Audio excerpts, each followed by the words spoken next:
Lewandowski is now an official Barca player, and so is Rafinha, and Koundé, and Kessie, and Christensen.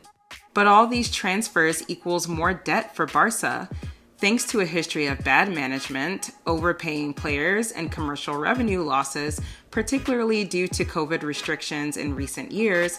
Barcelona fell into a €1 billion debt by the end of 2021. And with all that debt, what'll happen if they can't find the funds to pay Frenkie De Jong, who is one of many players Barca owe wages? Well, they'd like to sell him rather than pay up, although Xabi and Laporta claim they'd be reluctant to. But De Jong doesn't want to go to Man United, even if Erik ten Hag, his former coach at Ajax, is calling him from Manchester. I mean, who blames him though? Anyway, the rumor mill says he wouldn't mind a transfer to Bayern or Chelsea. But if you've vacationed in Catalonia with your family as a child and always dreamed of playing at Camp Nou like De Jong did, would you accept your fate and join another team? And if Barcelona wanted to sell you and skip out on forking over unpaid wages, €17 million to be exact, would that sit well with you? De Jong's tenure at Barcelona has turned from dream to nightmare, and now it's a summertime transfer disaster. Hi everyone, welcome to the Footy Girl channel where this girl talks everything football, or soccer. So, welcome to part 2 of the Lewandowski saga as promised. So he is officially at Barcelona, which I'm sure Bayern Munich knew would happen the entire time. To be honest, I really dragged my feet with this one, with this part 2. I kind of didn't feel like filming it because the story just became more and more convoluted and crazy. And yeah, but here we are with part 2 as promised. In regards to Lewandowski's story, there's not much more to say. The world now magically recognizes that Lewandowski has mad skills. I love how Levy has essentially said YOLO and moved to Barcelona on an impressive 4-year contract, considering he'll be 38 in that time. This dude will likely finally get the Ballon d'Or he deserves and get to retire on a high note. In regards to the drama leading up to his transfer, maybe a few weeks before I left the Bayern Munich, that was also, of course, a lot of politics, and the club tried to find argument why they're gonna sell me to another club, because before it was difficult to explain maybe the fans, and I had to accept this. Even that was a lot of things about me, not true, but in the end, I know that the fans still support me a lot, and that was for me very amazing. The end. But seriously, now that Barcelona have spent millions they don't have to acquire Lewandowski and Rafinha, among others, all while holding some of the wages for players that were already on the roster, how are they going to get rid of their debt? While I supported Levy moving to Barcelona since that's what he wanted, as I said in my first video, I'm actually not a Barcelona fan at all, and I'm confused as to why a player would want to move to a club in such a financial mess. With an overloaded squad, it would make sense for Barcelona to sell off some players reasonably, and De Jong has been identified as one who would generate a good amount of revenue.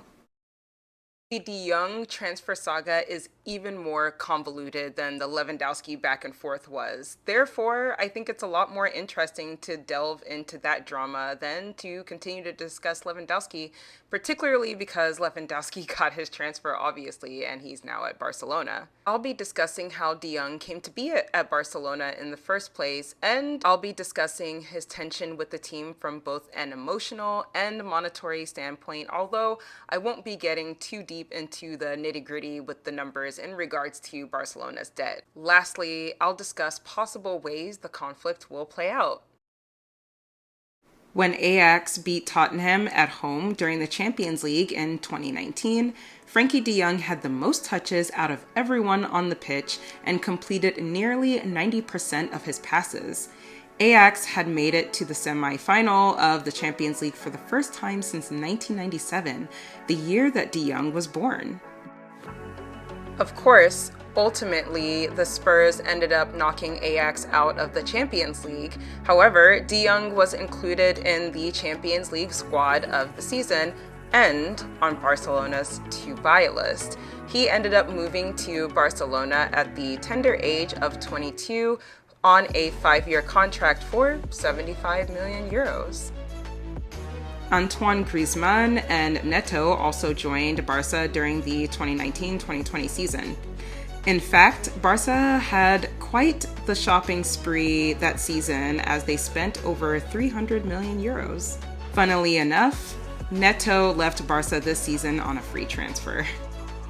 When De Jong joined Barcelona, he was pegged as the perfect midfielder to revitalize Barcelona's roots and bring total football back to the club. Ironically, he had some similarities with his coach Xavi. And indeed, De Jong has been a fairly consistent starter during the 3 years that he spent at Barcelona so far. However, he has been subbed off 9, 6, and 12 times during his 3 seasons at the club. So while he started consistently, there is, or at least seems to not be, full trust in his capabilities. Not enough to have him play out his 90 minutes consistently. So basically, his performances at Barcelona haven't quite lived up to the standard that folks hoped. As De Jong said himself, his style is apparently more Dutch than Spanish. "I like to be the first player to receive the ball from defenders," he said. "In the national team, I play differently compared to Barca, and I think this one system fits me better." Playing styles aside, De Jong became more of a bargaining chip than a midfield linchpin as Barcelona descended deeper and deeper into debt. Let's briefly explore how Barcelona decided to go about resolving their debt and how De Jong's situation fits into their decision. Barca had 2 paths to choose from to free themselves from debt.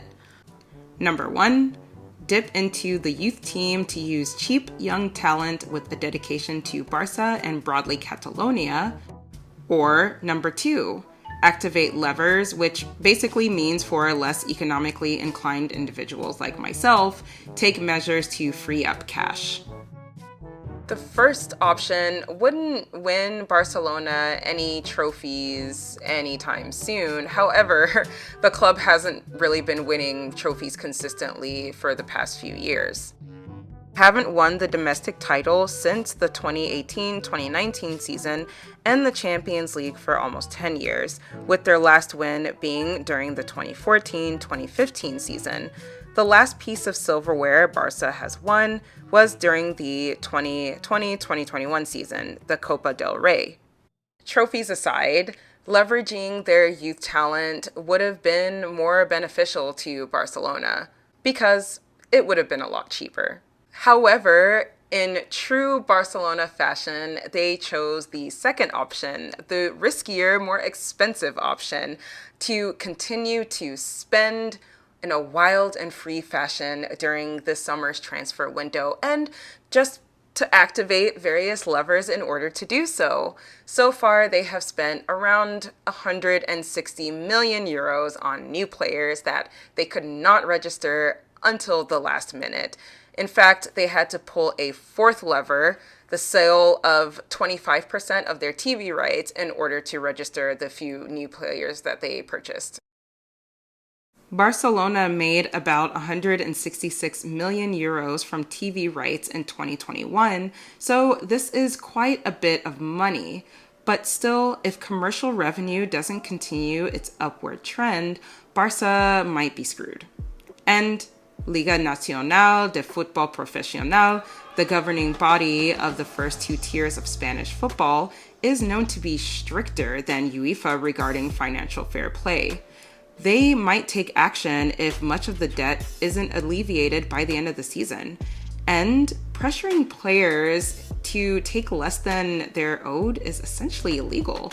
According to Javier Tebas, the president of Liga Nacional de Fútbol Profesional, what La Liga is going to do is to comply with our collective agreement with the Association of Spanish Footballers. The players cannot be split from the team or pressured. It is what the collective agreement, the law, reason, and ethics mark.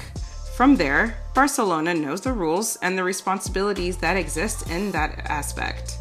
Now, unfortunately, the less than inspiring start to the 2022-2023 season Barca have had so far might not be speaking to a title win along with a much-needed bucket of money. However, players can be sold and others can take a pay cut. Like, for example, Frenkie De Jong. Players taking pay cuts would fit perfectly into Barcelona's plan to make fast money and keep players that are crucial to future title wins.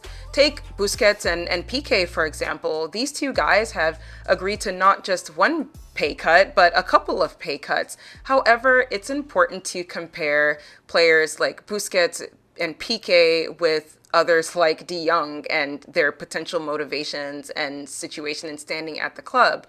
For Busquets and Piqué, they are heading toward the end of their careers anyway, and they have future aspirations, particularly for Piqué, that may lie with Barcelona in terms of finding work after hanging up their boots. So, of course, naturally, these two guys were going to readily take pay cuts. However, Frenkie De Jong at 25 is still fairly young, and he's not looking for a seat on the Barcelona board anytime soon. So, from a motivation standpoint and from a pure workers' rights standpoint, it's natural to understand why Frenkie De Jong wouldn't take a pay cut. Now, of course, if the player won't take a pay cut, the next best thing to do would be to sell them, which a lot of media reports have stated that Barcelona is really looking to do. They're looking to sell De Jong. However, Laporta's comments to the media seem to contradict this a little bit. Frenkie De Jong is our player. We really like him, Laporta said. We received some offers for Frenkie, but we didn't accept as of now, as we want to talk with him and know exactly what he wants. We need to clarify some aspects of his situation. But after expressing this, Barca sent De Jong a legal notice expressing the desire to return to his old contract, as the current one, which was drafted by previous Barca president Josep Bartomeu and his board, involved illegal practices. Due to the illegal practices that surround De Jong's current contract, Barcelona would like to nullify the contract and revert to the terms under the contract De Jong signed when he initially came to Barcelona from Ajax. But all this back and forth with De Jong's contract has nothing to do with him. I mean, ultimately, it's the fault of Barcelona, particularly the old board. So De Jong isn't at fault here, or is he? According to sources, there has been further dialogue between Barcelona and De Jong's camp, in which the present board have identified their predecessors for the alleged criminality and warned that De Jong and his representatives may also be implicated. What is Frenkie De Jong to do? The drama. It's insane. Well, in my opinion, Frenkie De Jong has two main choices. He can either A, go to another club and just count his losses, or B, stay at the club and fight for his missing 17 million euros. Also, these two choices have their pros and cons. Now, this point might sound contradictory considering how much I was pushing in my last video for Lewandowski to join Barcelona, but it should be obvious to anyone that Lewandowski's situation and De Jong's situation are quite different, and likewise, the players are not the same. Lewandowski was coming to Barcelona as a 100,000 billion % starter, considering his legacy. However, De Jong doesn't have quite the same legacy before him or quite a solid starting place at Barcelona. Honestly, De Jong is not as good as he was at Ajax, particularly under Ten Hag. And there is too much competition for him at Barcelona. At Man United, for example, he's guaranteed a start under Ten Hag, and frankly, the system would be a better match for his abilities and Man United would benefit for him. Honestly, it would be a win-win situation all around. De Jong gets more playing time before the World Cup, Ten Hag gets a key player to flesh out his Man United reconstruction project, and Barcelona would likely get around 65 million euros for him. Of the two choices, it appears that De Jong has chosen the stay and fight option. I, like others, truly empathize with De Jong in regards to his missing wages. It's just a very shady situation, and some of the tactics that Barcelona have employed so far are just a bit dirty, to be honest. It's ethically and in some ways legally wrong for Barcelona to essentially force their players to accept deferred wages or reduced wages. It's likely Barcelona know they will pay De Jong before selling him, but they, like Bayern were in regards to Lewandowski, are just dragging out the process to see what they can get away with. On top of all of the wage thefting drama, Frenkie De Jong hasn't gotten it easy from some Barcelona fans. He was verbally abused by a number of them during training for not agreeing to wage cuts like some of his teammates. Of course, this behavior is gross and shouldn't be condoned by anyone. At the end of the day, when you simplify the situation, Frenkie De Jong is a Barcelona employee and Barcelona has abused their employee. As former Dutch football great Rafael van der Vaart said, "Frenkie earns too much? First you sign a contract, then you fulfill it, or you leave on good terms, but it is not like that. This, Barcelona, is a mafia, and they have to be punished." Honestly, I hope Frenkie De Jong's strategy of holding out to get his missing wages works for him. With the 72 million euro bid from Man United for Frenkie De Jong expiring, and Chelsea still active in the bidding process for De Jong, as well as Man City swooping in at the last minute, it will be interesting to see how De Jong ultimately leaves Barcelona, if he does it all this transfer window. I know there are a lot of opinions about this situation at Barcelona, so please be sure to let me know what your views are in the comments. And of course, if you enjoyed this video, this foray into Barcelona drama, then be sure to click like, subscribe, and ring the bell so you can be alerted anytime I drop a new video, a new piece of football analysis. Of course, you can also follow me on my socials. I am on TikTok, Instagram, and Twitter, so I'll see you there and I'll see you here next time. Thanks for watching, guys. Bye.